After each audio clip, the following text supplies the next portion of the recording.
I'm Josh with Waupaca Community Media, joined today with Aaron Jensen and Justin Behrens from the city of Waupaca and Ron Sari from the Waupaca School District. And how's everyone doing today? Terrific. Fantastic. Excellent. So we got a guest on our call, on our interview this week, Justin Behrens, and on the city side of things, the Main Street project's coming up. I know I saw a recent article in the County Post. There's been some chatter out there that it's starting soon. We're into early February, and you could probably tell us when you could anticipate it starting, but it might not be more than 2 months. Yeah, it's right around the corner. We've been kind of going with April 1st, and that is a tentative start date. And I know people have been asking, why is it tentative? Why haven't you set that date? The reason is that this is a DOT project. We're just in it with the cost sharing. So we're following their process, or basically it's their process. They're running it. They got all the bids. They brought on a contractor. They have an oversight engineer that's going to be on site. So I am very patiently waiting more information from the DOT and their contractor.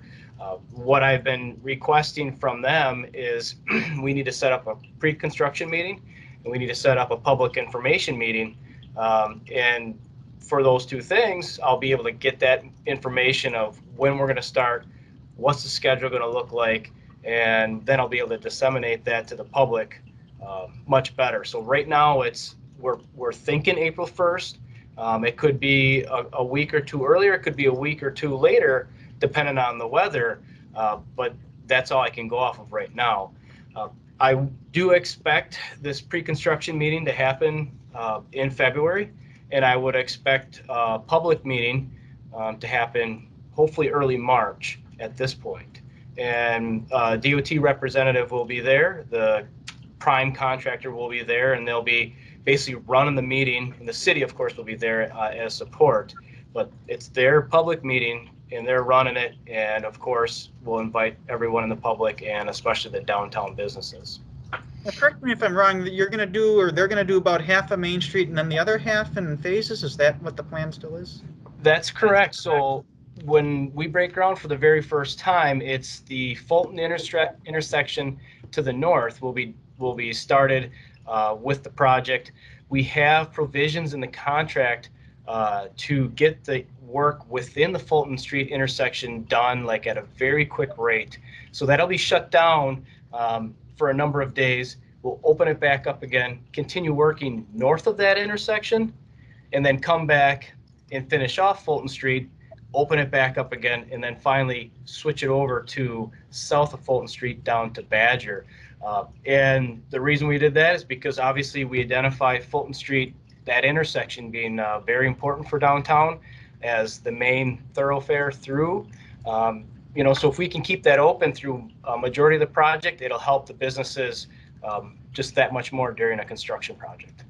Yeah, I should have noted before that our website has a page dedicated just for this project, and anybody can go to it, and there's a spot at the bottom where you can sign up to receive updates during the project. So we'll do weekly email and video updates just like this throughout the duration of the project. Also just wanted to give kind of a thanks to the Chamber of Commerce. They're going to be helping us with communication, signage, and things like that in the downtown area during this time. Very good. So we'll look forward to the public meeting coming up probably in early March and continue to learn more about the project.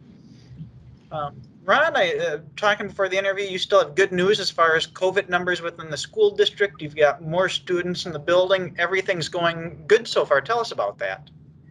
Yeah, thanks, Josh. So we started phase 1 of this increasing in-person learning back in January 19th. And Monday, this week, Monday, February 1st, we have our second phase. So we brought in our freshmen and our seniors at the high school, and then our 7th graders at the middle school. And I've got a son in 7th grade, so he was looking forward to it. Just happy to report it's going very well. Of course, there are some things where the kids it's like the first day of school for a lot of these kids. And we have to keep reminding them to physically distance. They're excited to see their friends. And we have to remind them about, keeping their masks, wearing their mask correctly, but we anticipated that. the lunches, everything is going smooth, and it's exciting to get more kids back. So with the COVID numbers continuing to trend down, we're at a place right now, it looks like, where we were at the beginning of September, believe it or not. We continue this whole month of January and now into February. There's more staff absent on any given day for non-COVID reasons than they are for COVID reasons. And that's good to see and good to know. And we're just pleased with it. Now, do you have another phase to go yet of reintroducing students on a 4-day-a-week schedule, or are you kind of at that point where that's concluded?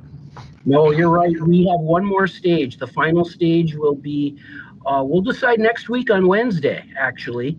And it would be implemented then on, let's see, February 16th, Tuesday, February 16th. Monday, February 15th, there is no school. It is a in-service day for staff, but kids won't be there. But Tuesday the 16th would be that final phase, and that would include our 8th graders coming back 4 days a week, and then our sophomores and juniors at the high school coming back.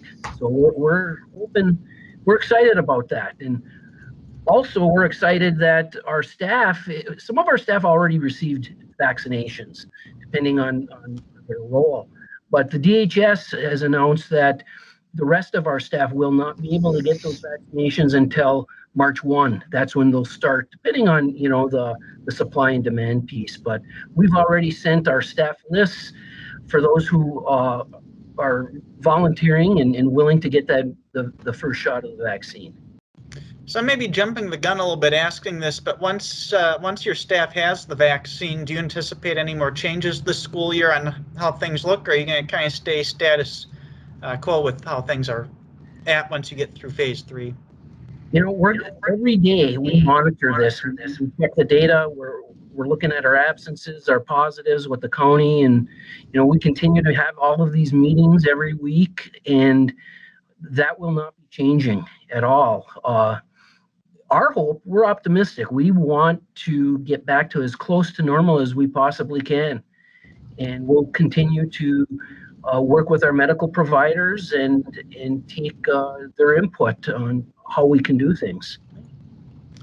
Well, Ron, Aaron, Justin, I appreciate the updates. Still good news coming from our schools, and in some respect, looking forward to Main Street. Maybe some people not looking forward to what that's going to bring back. There, are some good plans in place with how it'll be handled, minimize disruptions on something like that.